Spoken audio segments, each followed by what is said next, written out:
ఎంత కష్టమైన ఎన్ని అవమానాలైనా భరించే ధైర్యం నీలో ఉంటేనే నువ్వు కాంపిటేటివ్ ఎగ్జామ్కి ప్రిపరేషన్ స్టార్ట్ చేయి. Because at the end of the day మనం ఐదర్ ఫెయిల్యూర్గా మిగలొచ్చు లేదా ఒక సక్సెస్ఫుల్ పర్సన్గా మారచ్చు. నువ్వు అనుకో ఒక సక్సెస్ఫుల్ పర్సన్గా మారితే you are a inspiration for millions of people. But అదే నువ్వు సక్సెస్ కాకుండా ఉంటే you are a failure for this society. ఇక్కడ సక్సెస్ అయిన వాడి ఆనందం ఒకలా ఉంటే ఫెయిల్యూర్ అయిన వాడి బాధ ఇంకోలా ఉంటుంది. అన్నిటిని ఫేస్ చేసే ధైర్యం నీలో ఉంటే ప్రిపరేషన్ స్టార్ట్ చేయి. ప్రిపరేషన్ స్టార్ట్ చేసే ముందు 1కి 100 సార్లు ఆలోచించుకో. ఎందుకంటే ఇందులో సాక్రిఫైస్ చేయాల్సిన థింగ్స్ చాలా ఉంటాయి. అన్నిటిని భరించే గట్స్ నీలో ఉంటే మాత్రమే ప్రిపరేషన్ స్టార్ట్ చేయి. 2026లో పోస్టులు పడతాయా లేదా అని చెప్పేసి చాలా మందికి డౌట్ ఉంది. సో నా అనాలిసిస్ ప్రకారం 2026లో డెఫినెట్గా 100% పోస్టులు అయితే రిలీజ్ చేస్తారు. Either in TS or in AP, ఏదైనా తీసుకోండి డెఫినెట్గా రిలీజ్ చేస్తారు.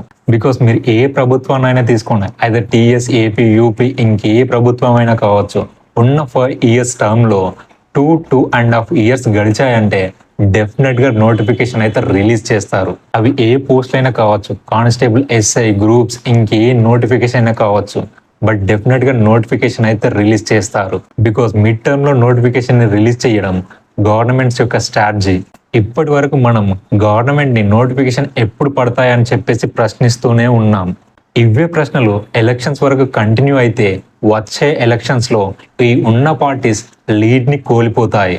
అలా కాకుండా ఉండడానికి ప్రతి ప్రభుత్వం మిడ్ టర్మ్స్లో నోటిఫికేషన్స్ అయితే రిలీజ్ చేస్తాయి. అవి 100 పోస్టులు కావచ్చు, 200 పోస్టులు కావచ్చు, లేదా 1000 పోస్టులు కావచ్చు, బట్ నోటిఫికేషన్ అయితే డెఫినెట్గా రిలీజ్ చేస్తాయి. అప్పటిదాకా నోటిఫికేషన్ కోసం ప్రశ్నించే మనం ఒక్కసారిగా నోటిఫికేషన్ రాగానే పట్టణాలకి చేరిపోతాం. ఇది గవర్నమెంట్ యొక్క mid term strategy.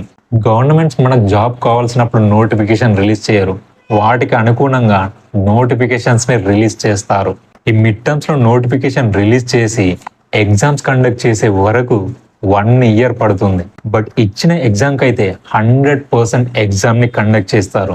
But result విషయానికి వచ్చేసరికి అది కోట్ల చుట్టూ తిరుగుతూ ఎప్పుడు వస్తుందో ఎవ్వరికి తెలియదు. ఎందుకంటే నోటిఫికేషన్ ఇచ్చే అప్పుడు ఏ జీవో ఇస్తున్నాడు, ఎలాంటి కోటా ఇస్తున్నాడు, ఎలాంటి రిజర్వేషన్స్ ఇస్తున్నాడు, అవి కొన్ని లూప్ హోల్స్ ఉంటాయి. ఆ లూప్ హోల్స్ను బట్టి చాలా మంది కేసెస్ పెడతారు.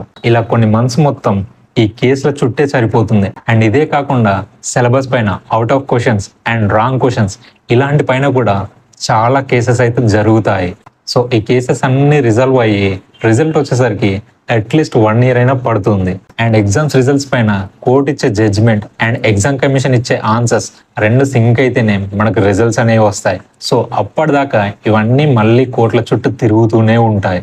బట్ ఏది ఏమైనప్పటికీ ఈ 2026లో ఎగ్జామ్ నోటిఫికేషన్స్ అయితే రిలీజ్ చేసి ఎగ్జామ్ కూడా 100% కండక్ట్ చేస్తారు. అది టీఎస్ అయినా, ఏపీ అయినా, వీటిలో డెఫినెట్గా అయితే ఈ 2026లో నోటిఫికేషన్ రిలీజ్ చేసి ఎగ్జామ్స్ని కండక్ట్ చేస్తారు. ఏది ఏమైనా సొసైటీని, రిలేటివ్స్ని, పిఎస్ని, ఫెయిల్యూర్స్ని, సాక్రిఫైజెస్ని, బాధలను, బాధ్యతలను, భారాన్ని, వీటన్నిటిని తట్టుకునే ధైర్యం నీలో ఉంటేనే you can get ready. If you're ready for the competitive exam, what's next?